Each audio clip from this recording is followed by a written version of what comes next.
সবাই বলে ছোটবেলার প্রেম এবং বন্ধুত্ব দুটোই ভোলা যায় না। আপনারা কি মনে করেন? আমি তো মনে করি তাই। কারণ হচ্ছে আমার ছোটবেলার বন্ধু নয় বান্ধবীকে আমি আজও ভুলতে পারি না। সো হ্যালো এভরিওয়ান, আসসালামু আলাইকুম। সবাই কেমন আছেন? আশা করি সবাই অনেক ভালো আছেন। আলহামদুলিল্লাহ, আল্লাহর অশেষ রহমতে আমিও ভালো আছি। আজ থেকে 15 বছর আগে যখন ক্লাস 1-এ ভর্তি হয়েছি, তখন আমার বান্ধবী আসমাও ক্লাস 1-এ ভর্তি হয়েছে। তখন কিন্তু ওর সাথে আমার পরিচয় ছিল না বা কিছু। তো ও আমাদের বাড়ির কাছে, কিন্তু তাও আমরা জানতাম না যে পাশাপাশি দুজনের বাড়ি। তো যখন ক্লাস 1-এ পড়ছি, 1 থেকে 2, 2 থেকে 3, এভাবে 2-3 বছর ওর সাথে আমার একই ক্লাসে পড়াশোনা করা, ভালো একটা বন্ধুত্ব সম্পর্ক, মর্নিং ভালো, মানে পড়ালেখা সব দিক দিয়ে, মানে আমরা দুজনকে দেখাইতাম বা একজন থেকে আরেকজনে শেয়ার করতাম সব কিছু, ভালো মন্দ এভাবে করতে করতে ভালো একটা বন্ডিং হয়ে গেছে, বন্ধুত্ব হয়ে গেছে ওর সাথে আমার। তো এবার 6 পর্যন্ত ওর সাথে একইভাবে পড়ালেখা করছি, আমি দুজনে অনেক ক্লোজ ছিলাম। ও একদিন স্কুল না গেলে আমি যেতাম না, আমি না গেলে ও যেত না। তারপরে অসুস্থ হলে ও আমাকে আয়সা দেখতো, আমি ওকে গিয়ে দেখতাম। তো যখন স্কুলে ছুটি হইতো টিফিনের টাইমে ওদের বাড়িতে আমি বেশিরভাগ যেতাম গিয়া। তো টিফিনের যে সময়টুকু থাকতো ও আমাকে জোর করে নিয়ে যেত ওদের বাড়িতে।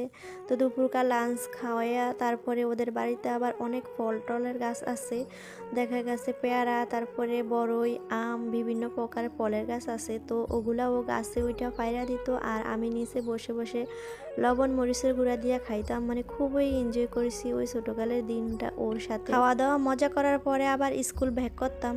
মাঝে মাঝে আবার দুজনে টুকটাক ঝগড়াও করতাম। ঝগড়া করলে হবে কি, একজনকে ছাড়া আবার আরেকজন থাকতে পারতাম না। ও ঝগড়া করলে আমি থাকতে পারতাম না, আমি ঝগড়া করলে ও থাকতে পারতো না। আবার সেদে সেদে আয়সা কথা বলতো।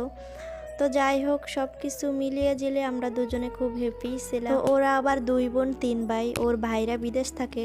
তো ও একদিন আমাকে বলল যে ওর ভাইরা নাকি এদিকে থাকবে না, বাড়িঘর যা আছে সব বিক্রি করে শহরে চলে যাবে। তো আমি মনে করছি হয়তো মজা করে বলে, আমি তত একটা সিরিয়াসলি নেই না আসলে। তো আমি মনে মনে ভাবছি যাই হোক, ওদের যেতে হয়তো অনেক সময় লাগবে আর আমরা দুজনে একসাথে এসএসসি পরীক্ষাটা দিব। তো 6 শেষ করে যখন 7-এ উঠছি, তখন ওর হঠাৎ করে স্কুল আসা বন্ধ হয়ে গেছে। প্রায় 15 দিনের মতো ও স্কুল আসে না।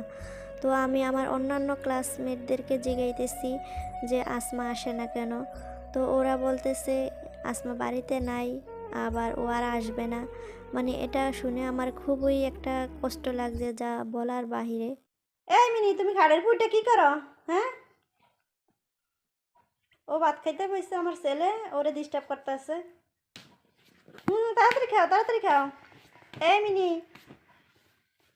খাটের পুইটা তুমি হিসু করে দিবা।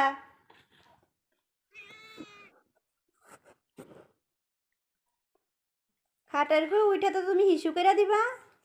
হুম, নিচে নামো, নিচে নামো। এই মিনি, নিচে নামো। এদিকে আমি নামাজ পড়তে বসছি।